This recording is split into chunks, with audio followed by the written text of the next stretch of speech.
তো বন্ধুরা, আজকে রেসিপি নিয়ে চলে এসেছি খাসির মাংসর পাতলা ঝোল।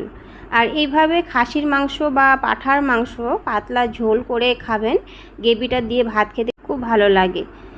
আর এই যে চর্বিগুলো দেখতে পাচ্ছেন, এই চর্বিগুলো কিন্তু খেতে খুব ভালো লাগে। তো বন্ধুরা, পুরো ভিডিওটা সঙ্গে থেকে দেখুন, আশা করি আপনাদের ভালো লাগবে।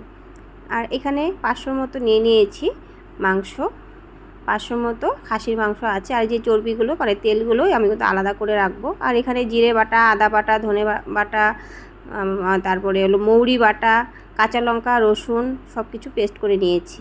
আর এখানে আলু, পেঁয়াজ, ধনে পাতা সব কিছু কেটে বেছে নিয়ে নিয়েছি। এখানে কড়াই বসিয়ে দিয়েছি, কড়াইয়ে কিছুটা তেল দিয়ে শুকনো লঙ্কা, দারচিনি, এলাচ দিয়ে দিলাম, গোটা জিরে দিয়ে দিচ্ছি, দিয়ে ভালো করে একটু নাড়াচাড়া করে নিতে হবে। আর এখানে আমি দিয়ে দিব পেঁয়াজ কুচি, এটা ভাজা হয়ে গেছে। পেঁয়াজ কুচিটা দিয়ে ভালো করে ভাজা করে নিতে হবে, একটু লাল লাল করে ভেজে নিতে হবে।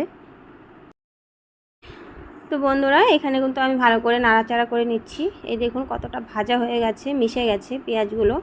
আর এখানে যে সব ময় মশলাগুলো পেস্ট করে রেখেছিলাম, আর দিয়ে দিয়েছি কিছুটা হলুদ গুঁড়ো আর লঙ্কা গুঁড়ো, মানে কালারের জন্য লঙ্কা গুঁড়ো দিয়ে ভালো করে এই মশলাটা কিন্তু কষিয়ে নিতে হবে। আর 1 চামচের মতো আমি নুন দিব, দিয়ে ভালো করে কষিয়ে নেব। তো 1 চামচের মতো কিন্তু নুন দিয়ে দিচ্ছি, এখন 1 চামচ দিচ্ছি, পরে কিন্তু আমি আবার দিব আর কি, মাটনটা যখন দিব তখন দিব। ভালো করে কষানো কিন্তু হয়ে গেছে। এইবার আমি আলু দিয়ে দেবো। আলুগুলো কিন্তু আগে ভাজিনি, আপনারা চাইলে আগে ভেজেও নিতে পারেন। আমি কিন্তু এই মশলার মধ্যেই দিয়ে দিচ্ছি। আলুটা এই মশলার সাথে আরেকটু কষিয়ে নিলে ভালো করে আলুটাও কিন্তু ভাজা হয়ে যাবে। তো দেখতেই পাচ্ছেন আলু আর মশলা কিন্তু ভালো করে ভেজে নিচ্ছি। এবার যে মাটনটা মানে খাসির মাংসটা আমি দিয়ে দেবো। এই জলটা ঝরিয়ে দিতে হবে, মাংসটা জল সহ দেওয়া যাবে না, দিয়ে ভালো করে কষিয়ে নিতে হবে। আর আমি কিন্তু মশলার মধ্যে দেখতেই পারলেন যে হলুদ গুঁড়ো আর লঙ্কার গুঁড়ো দিয়েছিলাম।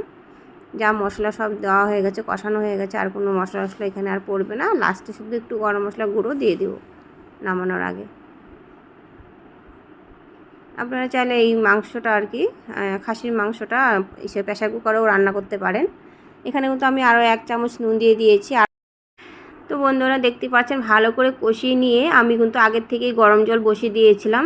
আর চেষ্টা করবেন গরম জলটাই দেওয়ার জন্য, গরম জলটা দিলেই কিন্তু ভালো হয়, মানে খেতে ভালো লাগে, টেস্টটা বেশি পাওয়া যায়। আর দেখতে পাচ্ছেন অনেকটাই কিন্তু জাল হয়ে অনেকটাই জল কিন্তু শুকিয়ে গেছে। আর এদিকে কিন্তু মাটন আলু ভালো করে সিদ্ধ হয়ে গেছে। আর আপনারা চাইলে একটু চিনি অ্যাড করতে পারেন, আমি কিন্তু চিনিটা দেইনি। আর ঝালটা যেহেতু একটু কম দিয়েছি, তার জন্য চিনি দেওয়ার কোনো দরকার নেই। দেখুন খুব সুন্দর সিদ্ধ হয়ে গেছে। আর গরমের জন্য আমি ধরতে পারছি না, আপনার সাথে শেয়ার করতে পারছি না, এত গরম। তো গ্রেভি কিন্তু এতটুকুই থাকবে, যেহেতু একটু পাতলা ঝোল থাকবে, ওই জন্যই এতটুকুই রাখবো, আর শুকাবো না, নামিয়ে দেবো। এবার একটু গরম মশলা দিয়ে, আর যে চর্বিটাও তুলে রেখেছিলাম আগে কিন্তু আমি দিইনি, এই চর্বিটা কিন্তু এখন দিয়ে দিব, যেহেতু এটা আমি নামিয়ে দেবো এখন এই মাটনটা আর কি। তো ওই জন্য চর্বিটা নামানোর আগেই কিন্তু দিতে হবে, আগে দিলে কিন্তু গলে যাবে। এই জন্য আমি কিন্তু দিয়ে এবার নামিয়ে দেব। বন্ধুরা, এখানে কিন্তু ধনেপাতাটা দিয়ে দিচ্ছি নামানোর আগ দিয়ে। একদম রেডি মাটন, এবার নামিয়ে নিচ্ছি। দেখুন এইরকম পাতলা ঝোল করে খাবেন, খেতে কিন্তু ভীষণ ভালো লাগে। দেখুন গ্রেভিটা একদম পারফেক্ট আছে। তো বন্ধুরা, খাসির মাংস পাতলা ঝোলের রেসিপিটা কেমন হয়েছে অবশ্যই কিন্তু কমেন্ট করে বলবেন।